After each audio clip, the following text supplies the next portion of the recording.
Likot ng kamay ni Tita Emmy. Ang likot ng kamay ni Tita Emmy. Ayan po.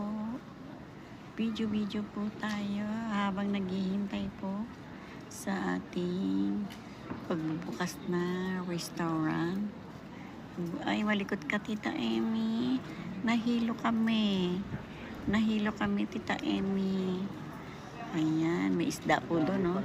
Lutuin po natin yan. Albert? Tatlo yung galamay nila. Salamat po, idol. Hindi naman siguro bawal yun. Oo, yung salamat hindi.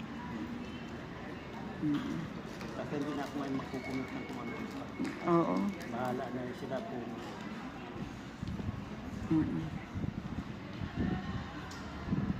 Ayan.